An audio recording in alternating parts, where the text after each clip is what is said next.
Namaste student. In this video I am going to solve case 2 problem. In case of case 2 rate of interest will not be given. ಅಂದರೆ rate of interest ಕೊಡ್ದಿಲ್ದಾಗ ಯಾವ ಥರ ಇಂಟ್ರೆಸ್ಟ್ನ calculate ಮಾಡಬೇಕು ಅನ್ನೋದನ್ನ ನಾನು ಇಲ್ಲಿ explain ಮಾಡ್ತೀನಿ.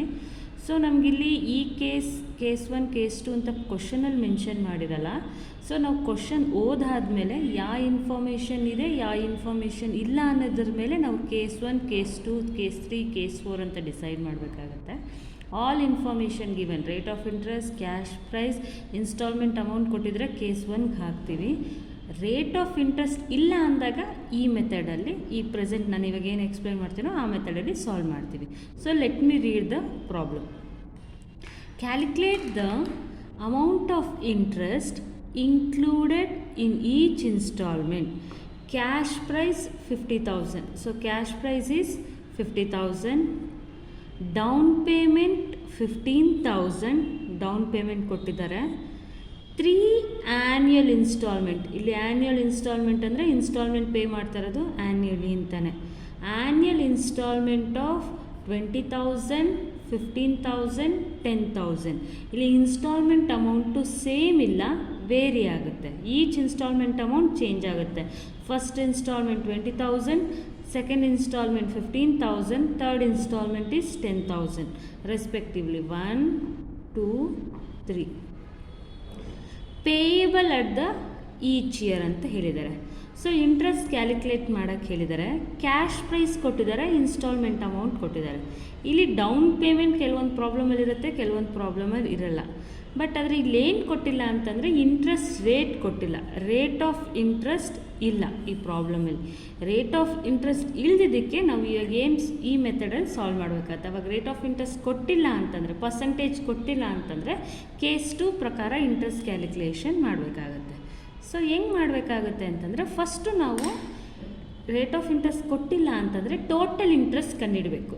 ಆ total ಆಗಿ ಆ ಇನ್ಸ್ಟಾಲ್ಮೆಂಟ್ ಹೈಯರ್ ಪರ್ಚೇಸಲ್ಲಿ ಎಷ್ಟು ಇಂಟ್ರೆಸ್ಟ್ನ ಪೇ ಮಾಡ್ತಾನೆ ಅಂತ ತಿಳ್ಕೊಂಡು ಆಮೇಲೆ ಆ ಟೋಟಲ್ ಇಂಟ್ರೆಸ್ಟ್ನ we have to distribute for each year on the basis of amount outstanding at the beginning of the year.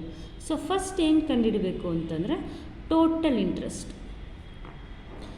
Total interest ಹೆಂಗೆ ಕಂಡುಹಿಡಿತೀವಿ ಅಂತಂದರೆ it is nothing but a difference between hire purchase price, hire purchase ಸಿಸ್ಟಮಲ್ಲಾದರೆ hire purchase price, ಇಲ್ಲ ಇನ್ಸ್ಟಾಲ್ಮೆಂಟಲ್ಲಾದರೆ instalment purchase price minus cash price.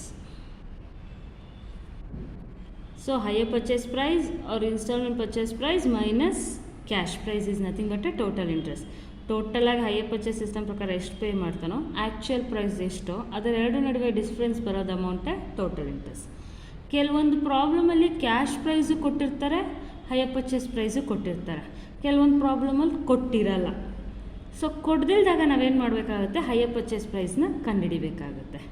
Cash prize ಈ ಪ್ರಾಬ್ಲಮಲ್ಲಿ ಕೊಟ್ಟಿದ್ದಾರೆ, cash price is 50,000. So ಇವಾಗ ನಾವು ಕಂಡುಹಿಡಿಬೇಕಾಗಿರೋದು hire purchase price. Hire purchase price, hire purchase price is nothing but ಅದಕ್ಕೊಂದು formula ಇದೆ, down payment plus total instalment.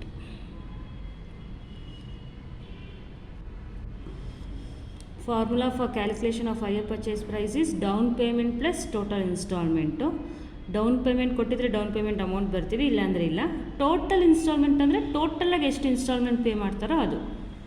So down payment ಈ ಪ್ರಾಬ್ಲಮಲ್ಲಿ ಕೊಟ್ಟಿದ್ದಾರೆ 15,000. Total instalment ಅಂತಂದರೆ ನಂಬರ್ ಆಫ್ ಇನ್ಸ್ಟಾಲ್ಮೆಂಟ್ ಸೇಮ್ ಇತ್ತು ಅಂತಂದರೆ, number of instalment amount same ಇತ್ತು ಅಂತಂದರೆ number of instalment into instalment amount ಮಾಡ್ತಿದ್ವಿ. ಬಟ್ ಆದರೆ ಈ ಪ್ರಾಬ್ಲಮಲ್ಲಿ ಏನಾಗಿದೆ, ಇನ್ಸ್ಟಾಲ್ಮೆಂಟ್ ಅಮೌಂಟ್ ಚೇಂಜ್ ಆಗುತ್ತೆ. ಅವಾಗ ಈಚ್ ಇನ್ಸ್ಟಾಲ್ಮೆಂಟ್ ಅಮೌಂಟ್ನೂ ಆ್ಯಡ್ ಮಾಡಬೇಕಾಗುತ್ತೆ.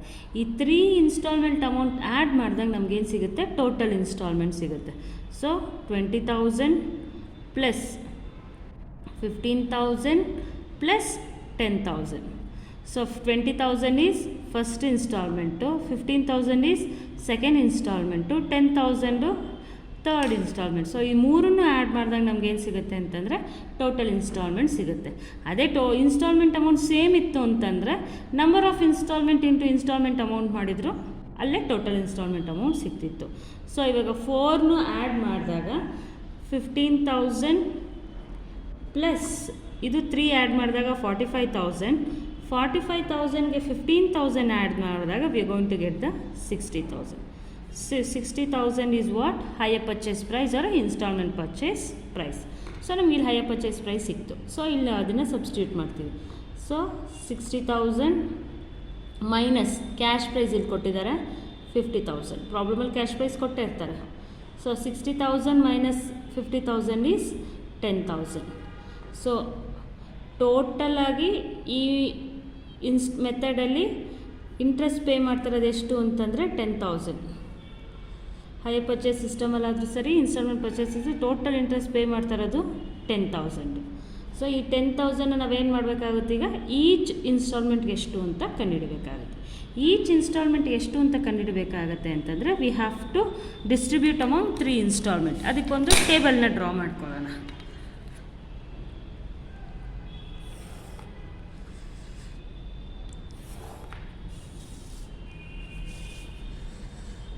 Installment number, amount outstanding at the beginning of the year, ratio, interest for each year. Installment number, amount outstanding at the beginning of the year, ratio, interest for each year. ಎಷ್ಟು instalment ಇರೋದು? 3 instalment. 1, 2, 3. First year amount outstanding at the beginning of the year. First year ಹೆಂಗೆ ಕಂಡುಹಿಡಿತೀವಿ ಅಂತಂದರೆ hire purchase price minus down payment. So ಈ ಪ್ರಾಬ್ಲಮಲ್ಲಿ higher purchase price ಎಷ್ಟು? 60,000. 60,000 minus down payment is 15,000. It comes to around 45,000. Done. Next second ಇಯರ್ಗೆ ಏನು ಮಾಡ್ತೀವಿ ಅಂತಂದರೆ ಫಸ್ಟ್ ಇಯರ್ ಅಮೌಂಟ್ ಔಟ್ಸ್ಟ್ಯಾಂಡಿಂಗ್ನ ಟ್ರಾನ್ಸ್ಫರ್ ಮಾಡ್ತೀವಿ. ಅಂದರೆ ಎಷ್ಟು? 45,000 minus first instalment amount. First instalment amount ಈ ಪ್ರಾಬ್ಲಮಲ್ಲಿ ಫಸ್ಟ್ ಇನ್ಸ್ಟಾಲ್ಮೆಂಟ್ ಅಮೌಂಟ್ ಎಷ್ಟು? 20,000.